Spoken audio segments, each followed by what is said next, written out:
नमस्कार दोस्तों, मैं संजय कुमार आर्यन इस लॉकडाउन में आप सबों का स्वागत करता हूँ।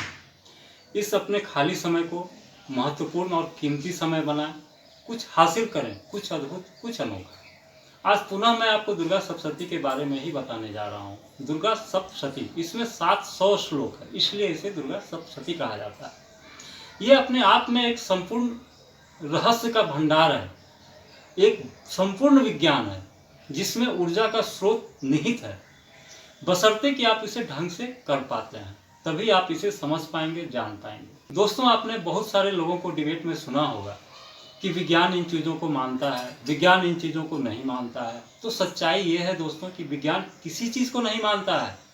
विज्ञान प्रयोग में विश्वास रखता है, विज्ञान सच्चाई को जानने में विश्वास रखता है। वो जानता है, मानता नहीं है। तो आप भी जानने की कोशिश कीजिए, सत्य क्या है।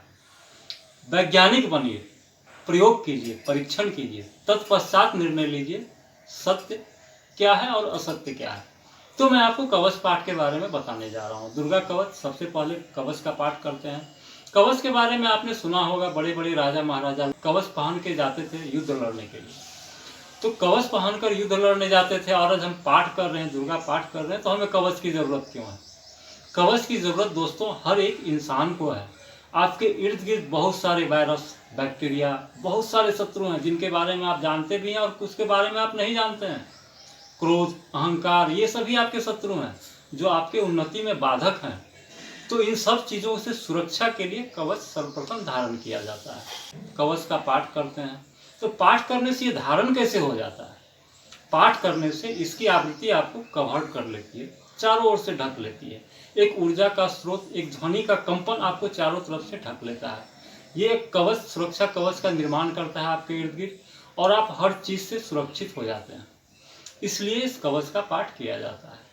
कवच का पाठ जब आप शुरू करते हैं तो सर्वप्रथम मार्कंडेय मुनि पूछते हैं ब्रह्मा जी से कि कुछ ऐसा रहस्यमय चीज बताइए जो सबका उपकार करने वाला हो और हर तरह से सुरक्षा प्रदान करने वाला हो। तो ब्रह्मा जी कहते हैं, हे मार्कंडेय मुनि, ध्यान पूर्वक सुनिए।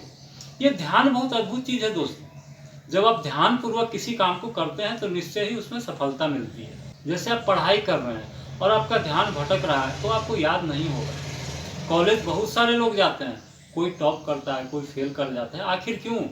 सिर्फ ध्यान की कमी के कारण। जो ध्यान पूर्वक पढ़ाई कर रहा है वो टॉप करता है, जो ध्यान पूर्वक पढ़ाई नहीं करता है वो फेल कर जाता है। तो ध्यान पूर्वक इस कवच का पाठ करें। जब आप ध्यान पूर्वक इस कवच का पाठ करते हैं तो इस कवच में एक एक अलग अलग अंग की सुरक्षा के लिए अलग अलग देवी का वर्णन किया गया है। इस हाथ की, पैर की अलग अलग देवी रक्षा करती हैं। जब आप ध्यान पूर्वक पाठ करते हैं तो उस जगह पर, उस अंग पर उस देवी का ध्यान करते हैं, तो आपके इर्द गिर्द एक अद्भुत समूह तैयार हो जाता है सुरक्षा का।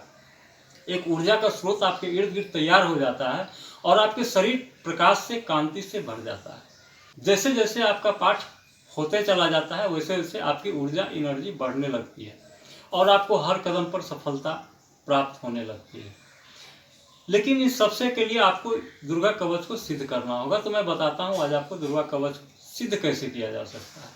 इसे सिद्ध करने के लिए सर्वप्रथम स्नान करके कहीं भी साफ सुथरे जगह पर बैठ जाएं, एक आसन बिछा लें, लाल वस्त्र धारण कर लें, 5 मिनट कम से कम अनुलोम विलोम प्राणायाम करें। तत्पश्चात एक माला गायत्री मंत्र का जाप करें। जाप के बाद 11 बार दुर्गा कवच का पाठ करें। पाठ करने के बाद पुनः एक माला गायत्री मंत्र का जाप करें। इस प्रकार 21 दिन करने से यह कवच आपको सिद्ध हो जाएगा। जब ये कवच सिद्ध हो जाएगा तत्पश्चात आप इसका प्रयोग कर सकते हैं। और प्रयोग करने की भी जरूरत नहीं है, यूं ही आपको इसकी सफलता मिलने लगेगी, यूं ही आपको महसूस होने लगेगा इसका प्रभाव। आपके चेहरे की कांति, तेज, चमक बढ़ने लगेगी, आपका आत्मविश्वास बढ़ने लगेगा, बहुत सारी चीज़ों का आभास आपको स्वयं में होने लगेगा। तो प्रायोगिक बनिए, परीक्षण करके सत्य को परखिए, सत्य क्या है। अंधविश्वासी मत बनिए। सिर्फ किसी के कह लेने से, कह देने से ये सही है, ये गलत है मानकर मत बैठिए। प्रयोग कीजिए, आपको खुद ब खुद सत्य का पता चल जाएगा। धन्यवाद। कोई भी सवाल आपको पूछना हो, कोई भी सवाल पूछना हो, आप मेरे मोबाइल नंबर पर फ़ोन करके पूछ सकते हैं, ईमेल आईडी पर अपना सवाल भेज सकते हैं। निश्चय ही उसका जवाब आपको मिलेगा। धन्यवाद।